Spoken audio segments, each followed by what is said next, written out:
I don't know if moving back to Singapore, even if I doubled my salary, I would be able to have the same quality of life as I do in Paris. Doing a master's here in France is that they have this thing called the apprenticeship where you have to do as part of your master's program. And with that, your company basically pays for your school fees for the apprenticeship. All your healthcare is covered in most jobs. It's really expensive for your company to fire you, but then the state will pay unemployment benefits for up to 2 years. If you want to move to Paris, there is the PSOF, Professional right? Singaporeans overseas in France. An association which helps professional Singaporeans to connect with each other if they move to France. How's cost of living here like? How's your taxes like? Today's episode is brought to you by WeBull Singapore, and I'm very excited to be working with them, and I'm very happy that they've allowed me to connect with fellow Singaporeans here in Paris to understand how they are doing their money and life here.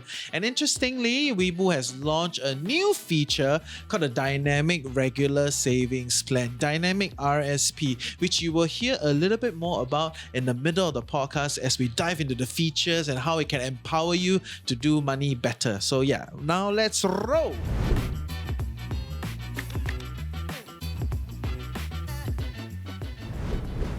Welcome to Chills with TFC. I'm your host Reggie, aka your Chief Financial Coconut, and today we are in Paris. Yes, this is our last day here before we fly back. And as usual, as we travel to many different places to cover different events, we are always very curious. How are Singaporeans living and thriving? How they do life and money in wherever they are. So today here in Paris, we are very excited to be at this place called The Hood, right? Which apparently is The Hood, right? Like somehow everything is here, right? And next week, Hosen is coming here to do his show.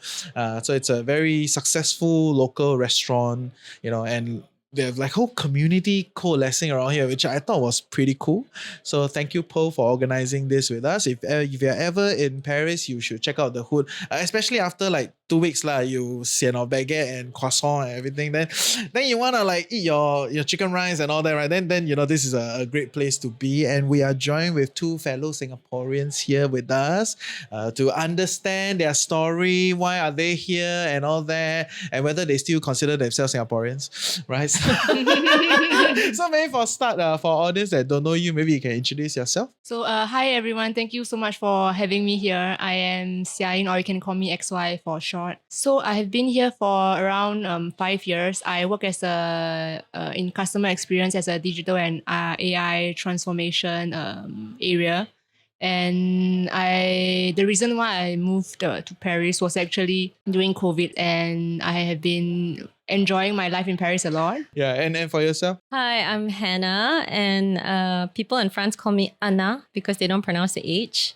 I've been in Paris since 2012. I originally moved here because my significant other asked me if I would move to Paris. So I told him if I found a job here, I would move here. I found a job here. Now I'm happily married with 2 children. I've been working here now for more than 10 years. And yeah, I really like my life in Paris. Yeah, but you're so Singaporean. Must have a job that I will move. I cannot move any old how, right? Yeah. I'm an independent woman. Okay, I want, to buy my own things. Of course. Yeah. Fair. Okay, great. So maybe we just kind of fill the audience in a little bit more on the context, like how you moved here in the early days of like you coming here. Yeah. Maybe you can start first. At the start, if we rewind back to 2017 when I just graduated, I started working in Singapore, and I was thinking, because I had a very good experience when I was doing my university exchange in NTU, I was thinking I should go back to so you Europe. did an exchange here in Paris? In Sweden, but it was my first time traveling around Europe, and I went to Paris for the first time too. Okay. And you stayed for how long? The exchange was about 6 months. Yeah, one semester. Yeah, 1 semester. And as a tourist, you found it a good experience? Yes, tourist and student, yes. Good enough that I thought I must come back one day to have a working experience overseas.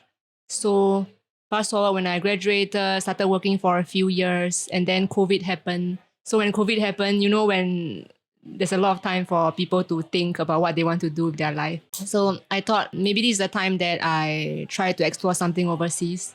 So I decided to move over to Paris as I already worked for a few years, so I had my own savings and everything. And actually, I was helping out with Pro at the Hood here. Oh, really? Yeah. So, why? Like, what's the original thing?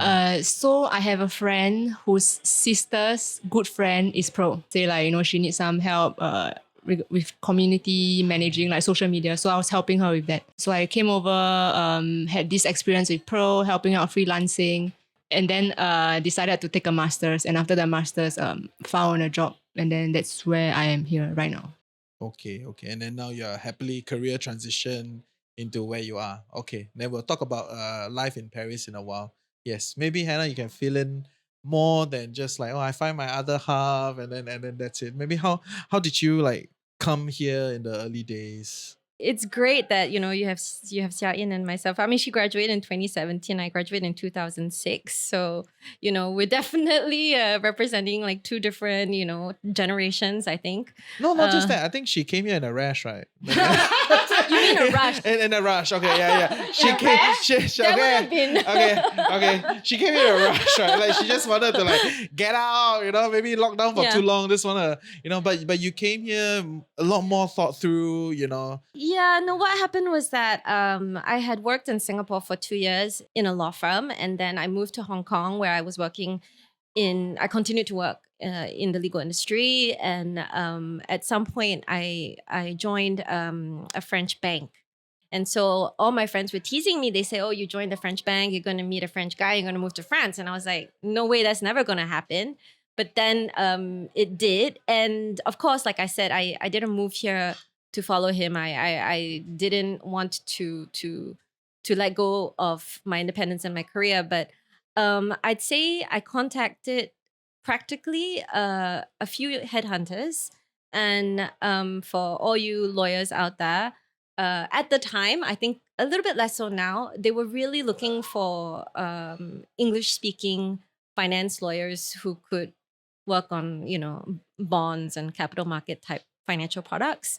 So I quite quickly got a job in a law firm, and that's how it happened. I had to take a pay cut from Hong Kong, but then the moment that I got promoted, I asked them to reset my salary, which they thought was very audacious, but they did that. So in the end, it so all you gotta ask. worked out. You Yeah. should ask. You should ask. Yeah. Whether you're given that's a different story, but you ask. Respect yourself. Yes. Yeah. And I think at the beginning when I first moved here, I had done A-level French, but my French was really poor. And so I think through the law firm, I asked them for like language classes, and I just kept pushing myself to learn more and increase my vocab. And I did the Diplôme approfondi de la langue française, which is an exam that you can take, to apply for nationality. Singaporeans, we like to pass tests, pass exam to assure ourselves that we have achieved some kind of acceptable level to do something somewhere. So I think I gained a lot of confidence after doing that exam, which I did while I was pregnant. And since then, slowly, I work more and more and more in French. Even though at the beginning I was working entirely in English, now I pretty much do half of my work in French and half of it in English. But maybe one last question on this front, right? Which is the whole thing about language, right? Because I think there is definitely that hurdle, right? Because we do everything in English, and then it will be very audacious if you come here expecting not doing French, right? So everything is done in French. So is it common for companies to then, when you ask for like language programs to be like, do they will sponsor you to do those things? Is it very common? Yes. I mean, I work for a listed company, which is a listed French company. So does Xia Yin. And so they have the resources to provide language courses. And I mean, we're in Europe, so not everybody speaks French, right? A lot of companies offer language. Maybe describe a bit more like your lives here, right? So that the audience get a bit more color as to like how is life here relative to like maybe life back in Singapore, So maybe you just share a little bit. Okay, it really depends on what kind of industry or job that you are working at. For me, I work mostly in digital and IT. So I would say that my work-life balance is quite a good work-life balance. And my day-to-day would look like, it depends also because for our company, we have like a 2-day work from home schedule. So 2 days I work from home and the 3 days I work from the office. Okay, it depends also on the busy schedule. So I feel like if you're in your busy period, which happens for me usually in January, February, March is the busy period. Sometimes you don't have time to have proper lunch breaks. But when you are in the really loud period, I would say it really is. I can go for Pilates during my lunchtime. I can go and visit my friends for lunch during lunchtime.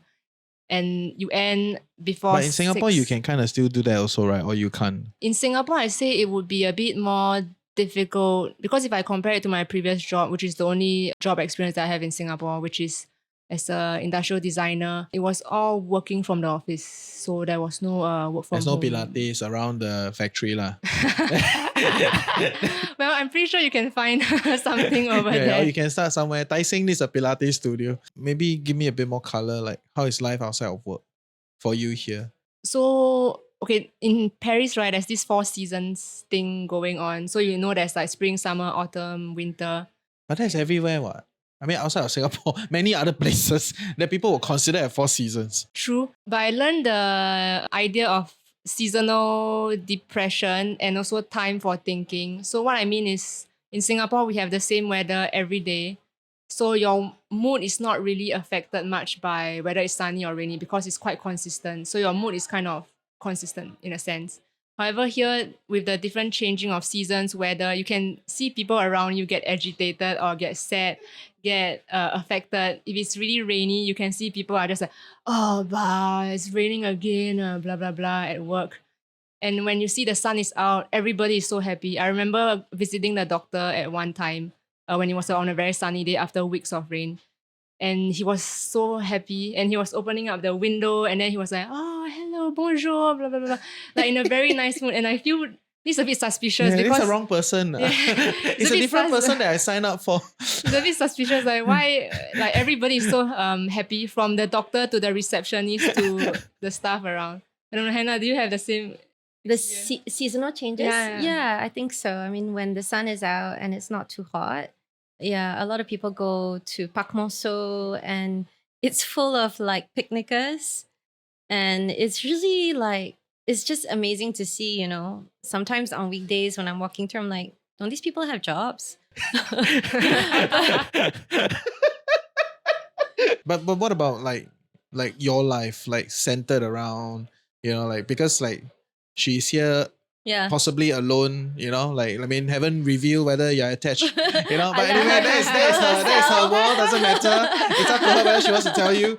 But her description is like, okay, there's work, and then there's like some of these fun things on the side. That's kind of where my life is, you know. But you've been here much longer. You've settled down, you know, your family. So like I think for our audience, would be great to hear like, how is your life? I have 2 kids. They're 5 and 9, 2 girls. Our life is pretty simple. I mean, in the morning, we send the kids to school. It's like 5 minutes away by foot. And we walk to work. My husband works near the home and I also Really? Everyone work works near the home. home. I mean, I think we're really just fortunate because very central in Paris, where we live basically in the 8th, which is very, very central area. So I remember when I first moved here, I had to take the line 13 every day for a year. And that was a bit depressing because where I was living at the time in the 18, first I moved to the 17 and then the 18. I had to take the line 13 and sometimes the metro door open and you see someone sleeping there or relieving themselves. And that's not nice. But I think once you have a setup where you can cycle or you walk everywhere, it's much more pleasant. So you would say it's a common sight, like the metro and that whole. I mean, as a tourist, you kind of already get a little bit I think flavor less so than before. of that, right? Yeah, actually, Than, 10 I've been years here a ago. few years ago, and I feel Before- like it has gotten a yeah. little bit better for some reason. Olympics After help. Olympics, yes. Olympics Oh, help. They clean up a They clean lot. up everything. Yeah, Olympics yeah, help. yeah. Because I was just warning Yeah. the team, you Yeah. know, like you must be Clear. prepared. Whatever you see on the screen of Paris, right? It's not the same. Yeah. You know, when you come here, your dreams will get shattered. You know? Yeah. But then this round, I find it a bit hard to take that position. Feels like things got better. Yeah, things got better. And I think we have a lot of holidays in Paris. So as a working mom, I have like 40 days of holidays that I can take on top of public holidays, right? Not included and everything. So I mean, it's quite a good life. I mean, I think when I talk to my friends in Singapore, who obviously earn a lot more than me, they complain about not having enough holidays and the children being quite stressed out at school because of exams. I mean, my children are still quite young, but I think they pretty much enjoy school and we don't give them as much pressure. But I think, it's a slow burn. So they're happy. They do dance. They have Chinese classes on Saturday. And yes, they cry about it, but they still go. That is an immigrant family thing, right? Yeah, I think but my all husband over is very supportive. Okay, Yeah, okay, yeah. Okay. It's so Chinese, English, French. Yeah, okay. And because I mean you made it sound like it's quite chill here, the schooling system. Like because we're here for another event, right? And I met a lot of French and then they were telling me like how their kids are so stressed out in school also, like Because there's they're not Singaporean. maybe it's all relative. It's all relative. It's Right? like- To the French, it's like, oh, this is so stressful. But to the Singaporeans, like, this is so chill. Right? And then you talk to the mainland Chinese. But anyway, yeah. So just for context, right? Is it a private school, public school kind of difference? Is there some of that, for the parents exploring this route? Well, actually, I think public school is more relaxed than private school, whereas in Singapore, it tends It's to be kind the of like the opposite. other way around, yeah. In private school, the teachers don't go on strike. Oh, yeah. Going on strike is a normal phenomenon here. Yes. Yes. Yeah, we can talk about it later. Yes, Exactly. yes, And they're yeah. quite serious about the evaluation that the kids have to do every year. So in the school that my kids go to, it goes all the way up to lycée and college. So just before you do what they call a prepa, which is kind of like pre-university. That's for engineers and Right. And lawyers, yeah, lawyers. and business. Yeah. So if they don't do well, they get kicked out of the school. So they still need to keep up. But I guess the difference is that there is no ranking. There is no Jeep. There is no stream. There is no, class A, B, C, D, E, F, G, right? Like in Nanyang. So the kids don't feel stigmatized if they're not doing as well as the others. And they just know that if they're not doing as well, they need to work harder. So it's up to the parents to encourage them. Whereas I think in Singapore, the ranking and The name of the school. Yeah. is much more in your face. So it adds a lot more pressure to children at an age where they probably don't even understand. Yeah, it's more like add the pressure to the parent. The What parent they're translate studying the for. pressure to the kids. Right. Yeah. Okay, fair. yeah. So far, your description of your life here in Paris is still framed within a very Singapore way of looking at life, right? Like work-life balance. I don't even know if the Parisians talk like that, like work-life balance sounds very They like... don't even talk about work. Exactly, They right? just talk about life. Yeah, like when I'm chilling out, then they don't really want to talk about work with me. But anyway, yes. So that is like it's a very Singapore paradigm, right? And even when you were trying to elaborate your life, it's also like, okay, work, family, and then like my kids, all that, right? So I want to kind of like unleash you, right? Like just break out of that Singapore, okay, like don't need to look at the Singapore thing. And maybe are there certain elements of life in Paris that you think that our fellow men need to like be aware of, like maybe strikes and whatever else? Depending on where you stay, there can be some very safe areas and very dodgy areas. In the 20th, which is like near the park, Bouchamont, that area, there's a very nice area for families. And then when you walk to a certain area, it's less safe. And also areas in the 18, because it's not that gentrified yet. So I feel like for now it might be unsafe, but in the future it might get better and better. I think Montmartre is okay. Yeah, Mama is okay. Yeah, like in the 18, 18 is quite big. But I used to live in Abes, which I think is quite safe. It's just there are no good schools there. 13, do you think is 13 okay? is quite nice. It's quite nice, Actually, there's like two Chinatown areas in Paris in the 13 and in the 11. Yeah. And 11 is Bellevue, and then in the 13, basically, I think the whole area is Chinatown. So there's a lot of Chinese supermarkets, restaurants. But it's not unsafe. It's super safe. Yeah, it's quite So safe. broadly, you would say that life here is quite safe, lah, as compared to how people see all the scams and all that. You know, like as a tourist, lah, because we need to jump out of that, right? Like if you were to move here, you're not a tourist, right? I so mean, don't take the taxi that offers you the taxi, you know, and Take Uber. yes, Bolt. don't give money to somebody who's asking for money, you know. Be very vigilant and self-aware. Don't be Yeah. always on your phone. Just make sure your apartment, when you go house hunting, your door must be a porte blindée, which is this term where they have 3 different locks on the door. Right. And it has to be a metal door, not a Right. wooden door. Because my neighbor, her wooden door got carved out by Right. robber once. I was so shocked when I walked past her, because she stayed beside me, and I was like, oh my God, is this construction going on? Why is half of the door gone? And she was on holiday, so Yeah. when I you're texted taking her, it so positively. I was It's like- very shocked. Yeah. What about like strikes and all that? Oh, Yeah, strikes because are it just feels like very a common. It's like an everyday affair. Yeah, it's every day. And Yeah. people work around their schedules around the strikes. So when I first moved here, I was a bit shocked because people will just say, oh, today I cannot come to work. I'll work from home because of the strike and because of the transportation not running. And I was like, what? But back in Singapore, if Yeah. Strike need Yeah. permit one eh. Yeah. Yeah. by hook or by crook, you still have to go to the office. But here it's just like, oh, okay, I'll just work from home. And they will even give you advance notice, right? Mhm. When the strikes are happening. Yeah. But I would think that it's really good opportunity for students to come over because as a student, even if you're a foreign student, you can get a housing subsidy from the government. Oh really? Yeah, for your rent when you're renting an apartment for yourself. And also there are also scholarships that France and Singapore, they have some agreement. Can you elaborate a bit more? Like the subsidies and the scholarship and then like everything else in between. For me, when I was doing my master's, I was on this scholarship called the France Excellence Scholarship.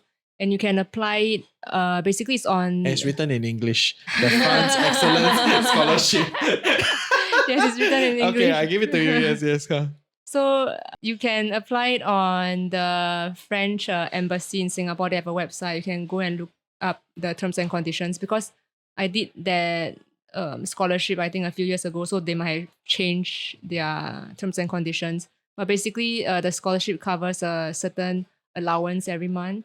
And also they cover your 2 years of your master pay, like your school fees, basically. So you don't pay a single cent for school fees? Yes. And also one interesting thing about doing a master's here in France is that they have this thing called the apprenticeship or internship where you have to do as part of your master's program.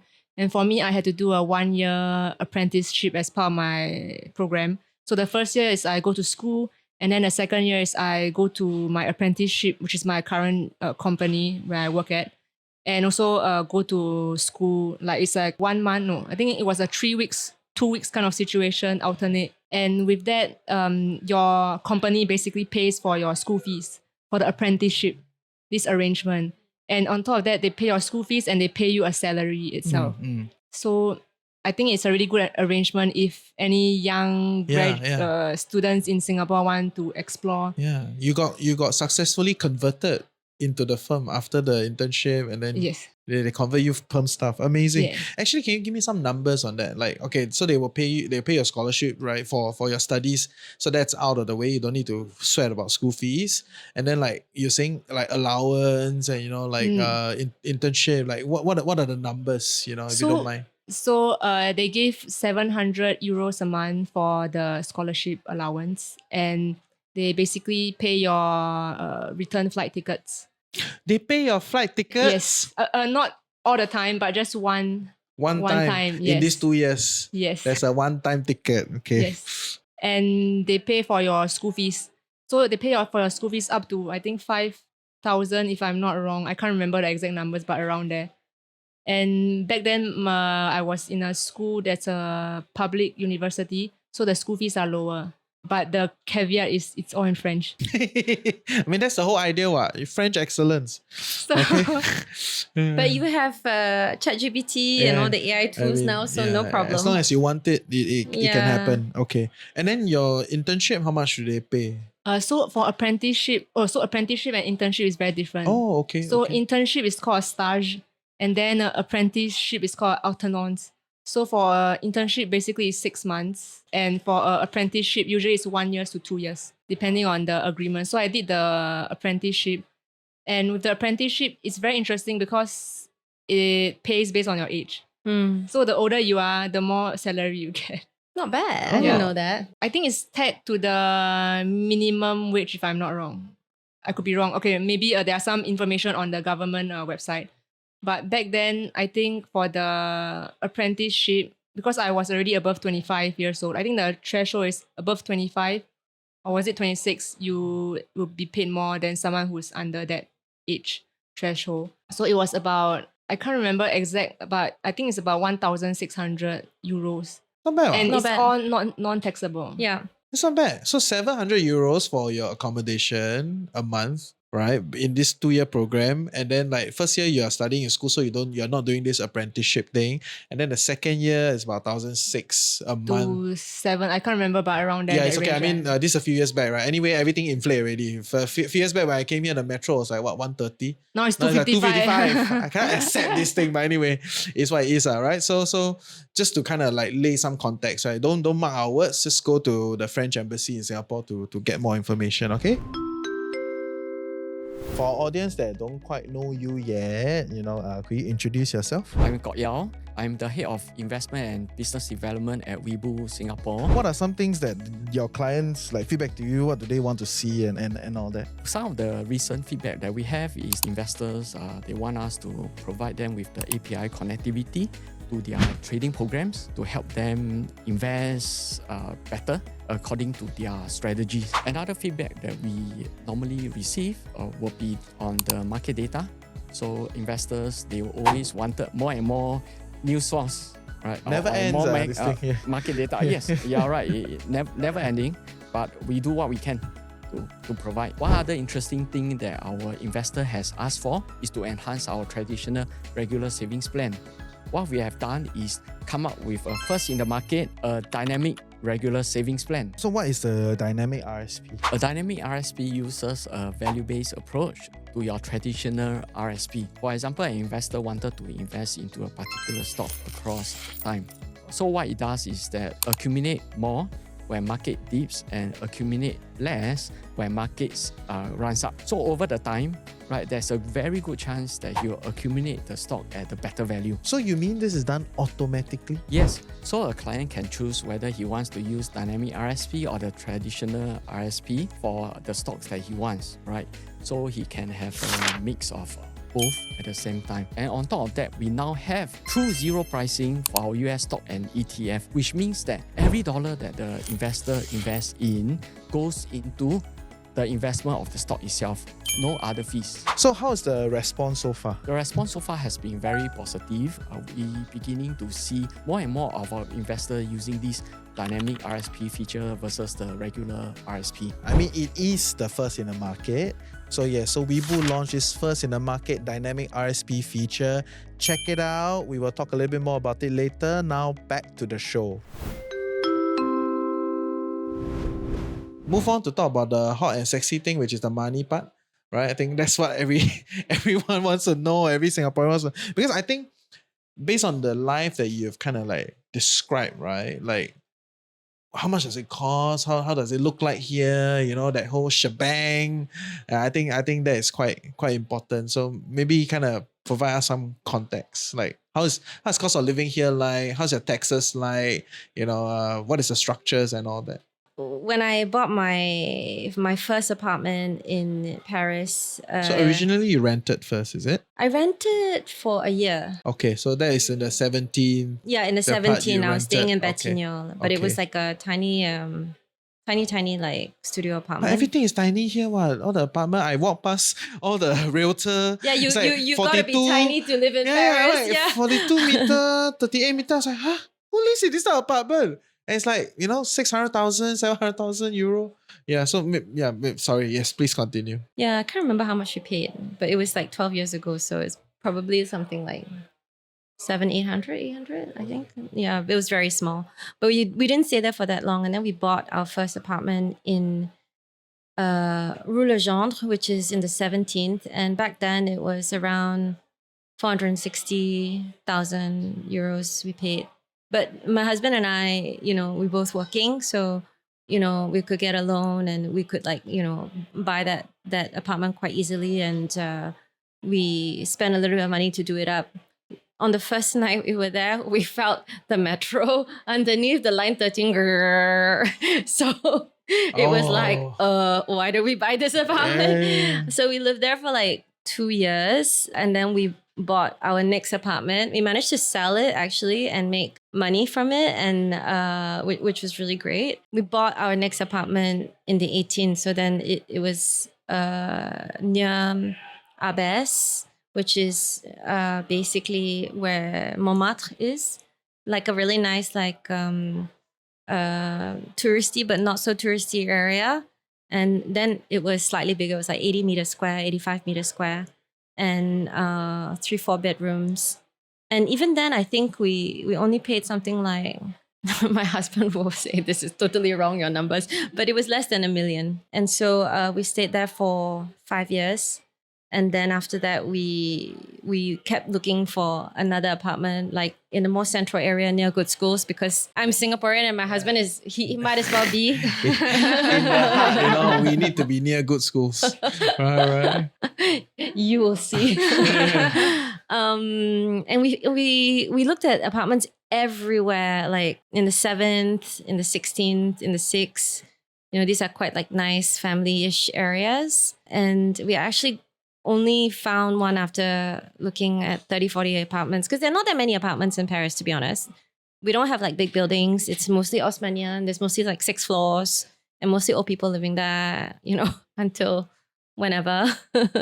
And we found one during COVID, right? And we knew that the owner had already bought another apartment and nobody could visit at the time. So, so it was harder for him to find a buyer. And so when we made an offer and, it was at price, yeah, he accepted it. And we even managed to negotiate so that we got like 2 chambres de bonne, which is basically the extra apartments where the servants used to live in the old days, because we're talking about like floor, right? the top floor. Yeah. Right, yeah. So there's 2 small, like 7 meters square, 8 meters square apartments on the top floor, which have a window and a view of like the Eiffel Tower that Now they it's wanted. the most beautiful place. No. It's that stores my son's shoes.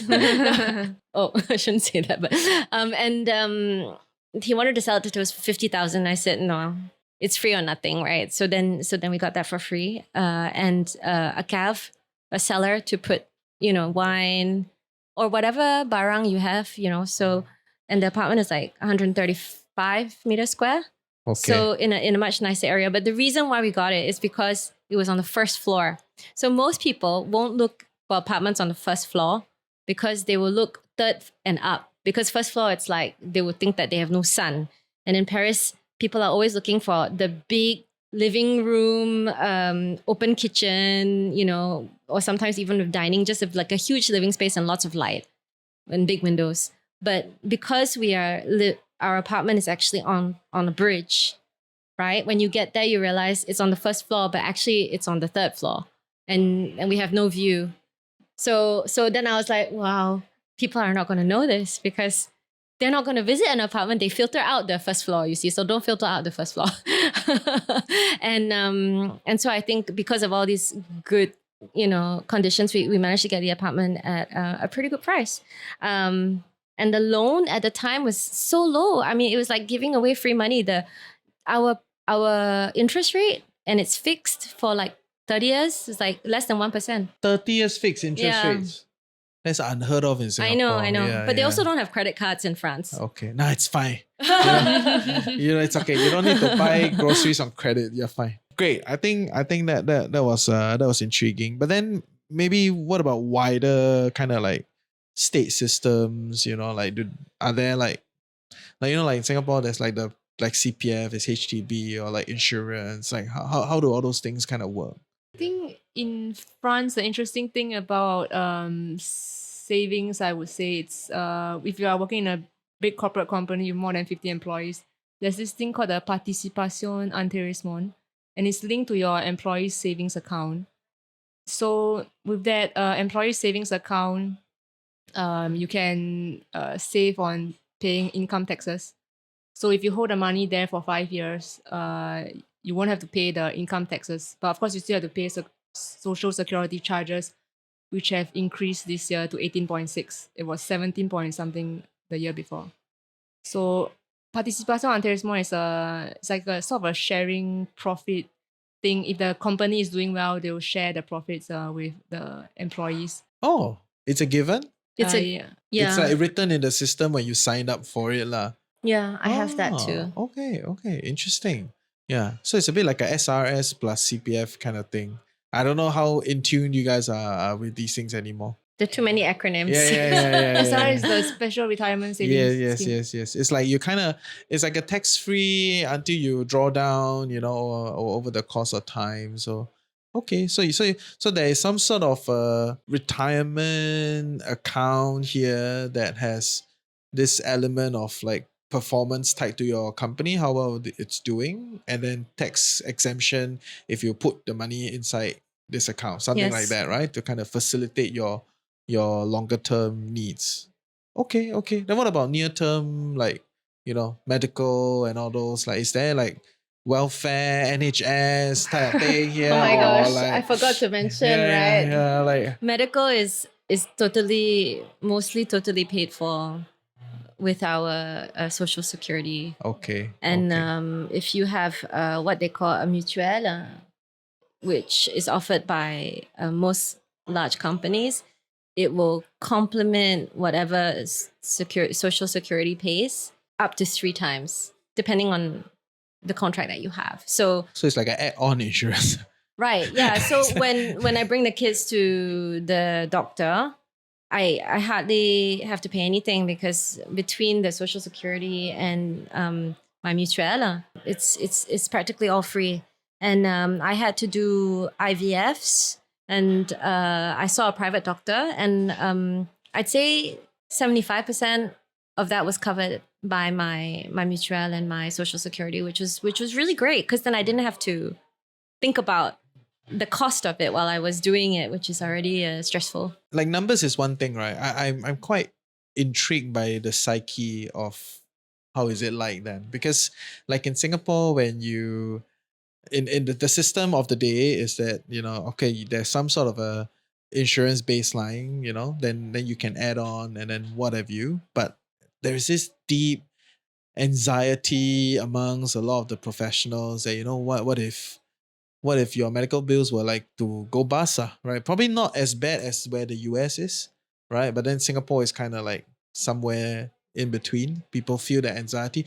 Doesn't matter it's objectively true or not, right? Like, because you really break down the numbers, it may not be true, right? But that's the feeling that people have, in the system that has been built around their retirement, around their housing, around their medical stuff, right? So would you then say that, of course, it pairs with high taxes, which we will drop the number soon, right? But so, but would you then say, because that's the usual argument, right? Like, would you then say that in a system like that where a lot of things are essentially covered, where it's pretty much paid for and done deal, it's a very different way of life, and it changes the way you look at how you deploy money, your psyche around it, and all that. Yeah, I would say it's quite different. But however, one point to take note of is that while social security is great, it also depends on what you use it for and how frequently you need to go to the doctor for your certain needs. So At it also 20 something, it doesn't matter lah. no. You won't feel it yet. 真的. So, but anyway, yes, you say. Yeah. So I went for my egg freezing operation this year, and similar to Hannah, like it was around the whole surgery itself was fully covered. However, like the private consultations with the private guinea was about 60%, I say, covered. while the rest I still have to pay out of pocket. And when I visit the physiotherapist also, it's not 100% covered, but some portion of it is covered. So for example, if I pay 60 euros, for example, for the kine, it would be around 20 euro covered, and the remaining 40 I have to pay out of pocket. When I did my Invisalign during COVID, like everybody else, and big sourdough bread, I was reimbursed up to about 50%. Okay. But you know where I'm going with this, right? Like in the whole Yeah. So especially I for think, you, you've lived in different places, right? So Yes. you have tested different systems. yeah. You could have a better sense of like how does it affect the way you look at money and all that. Yeah. I get where you're going, right? So if you don't need to worry about if one day I'm really sick and I don't have money, will I still get to go to the doctor? Can I still go to the hospital? In France, you don't have to worry about that at all. So you don't, it's like they say in France, you work 6 months, for yourself and 6 months for the state. So why work more? I think there is a lot less drive or ambition or push to earn more, because the more you earn, the more you pay taxes, and the life you have with what you have as a baseline, where all your healthcare is covered, and in most jobs, it's really expensive for your company to fire you. So, obviously, if you're not good, I'm not in HR, but they will find a way to, Of course. to do it. We call it a rupture conventionnelle, which is an agreed separation, but then the state will pay unemployment benefits for up to 2 years. Not fully, but still, you can effectively live off of unemployment benefits if you lose your job for up to 2 years, which is a lot. So I think the mentality is very different as compared to maybe in Singapore or in the US, where you could get fired like this. And then after that, if you're sick, you maybe might not get medical care if you don't have insurance or if you don't have enough money. Or you could find yourself not in Singapore, but maybe in other countries, public hospitals with a long waiting list, and so I don't feel that we have these problems in France. So as it goes, my life is not really, I don't have that anxiety, but I know that like I have to work a long, long time to have my retirement, which will not be a lot also, because I only started working here when I was like in my late 20s, early 30s. So Okay. Fair. So then from that point of view, you think it's a better system for an individual compared to like whatever that's happening in Singapore, where people gotta grind it out and all that? Because the countervailing point is that people are too chill, then you're not as productive. Overall, you're kind of like, the system is not as resilient as a result of that, right? That's kind of like the narrative, right? So I'm quite curious from your optics, right? If somebody is like more chill because of the whole system, right, is it gonna then like weaken the whole thing? If you don't have a good answer, it's okay. I just wanna. I think France hasn't been able to balance their budget in like more than 10 years, right? So we really don't know what's gonna happen. And then there's the presidential elections coming. If you look at Greece and how it went bankrupt and then it came out of bankruptcy, and Italy, maybe that's what's going to happen in France. We don't know, but given that we also have the security of being part of the EU, I don't feel that imminent danger, but you never know.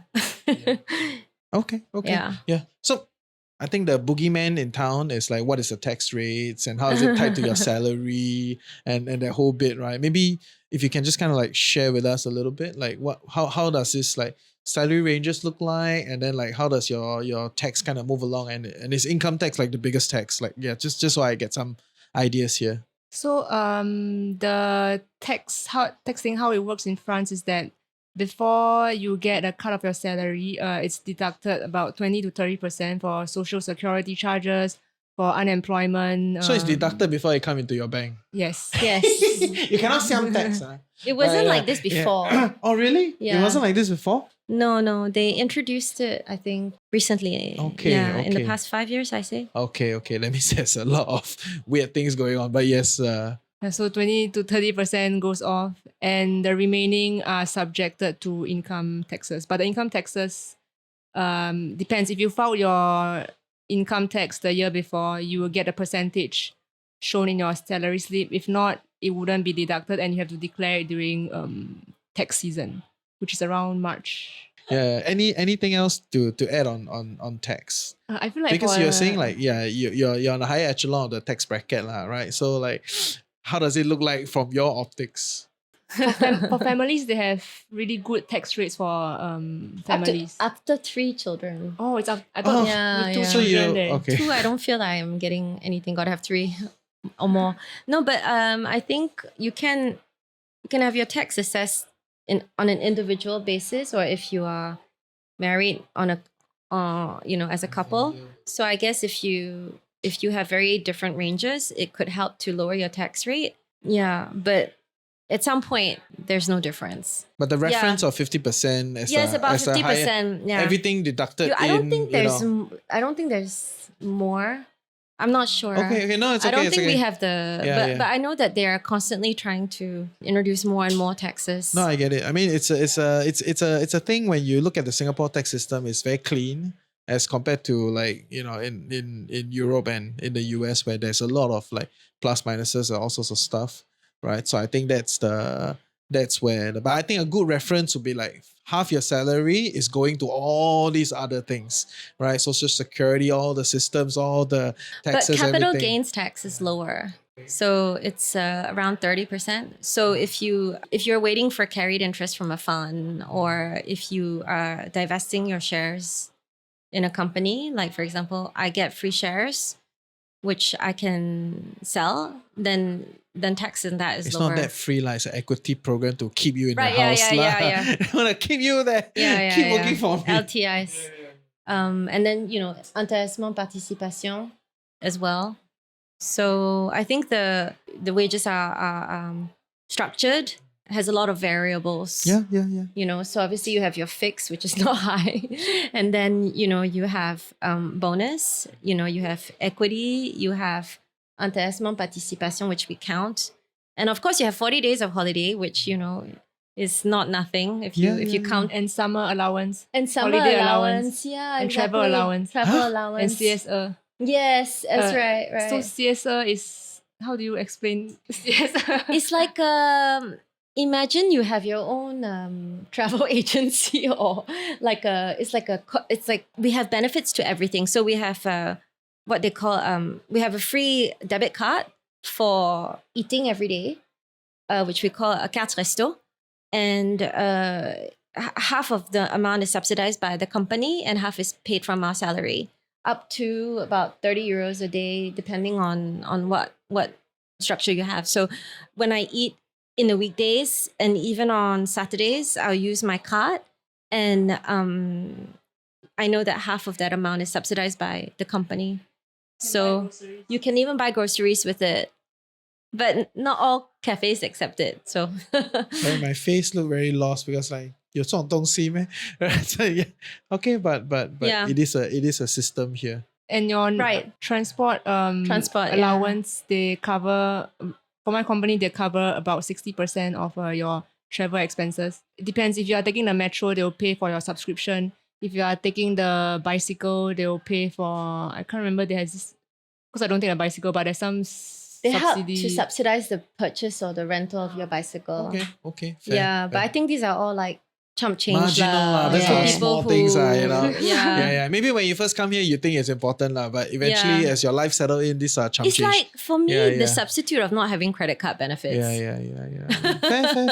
Yeah. I get it. Because it's kind of strange they don't have that here, but you can still have an MX. Yeah. Okay, great. I think we have a good flavor of how life is and like how you guys do money here, for the working professionals, so maybe any last things you want to share, or anything that you kind of like you think the audience need to know if they're considering like rebasing here or figuring out life here. Any last thoughts?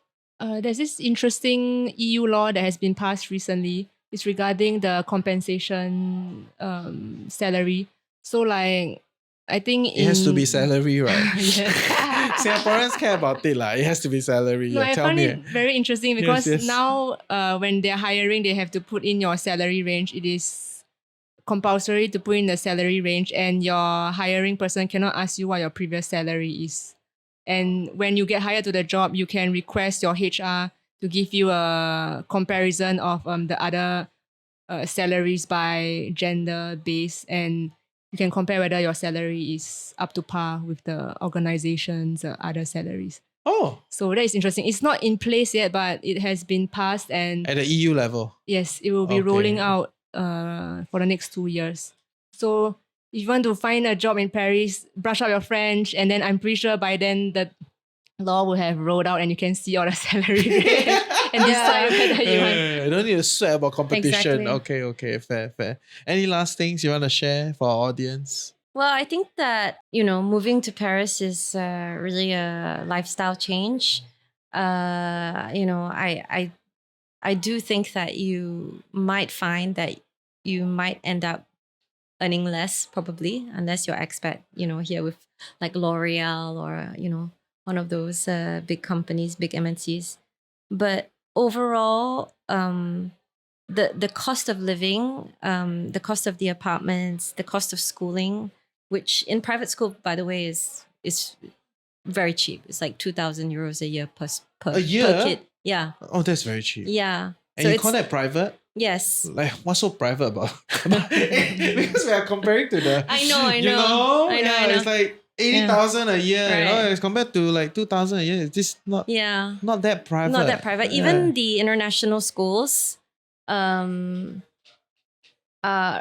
cheaper than in the UK and in Singapore. I think we're looking at 10,000 euros a year, which is still cheaper than still in cheaper. Singapore. Yeah, Cheaper so, than the tuition fees. Yeah. You know? Wine is cheaper, Yeah. cheese is cheaper, saucisson is cheaper, Dior is cheaper.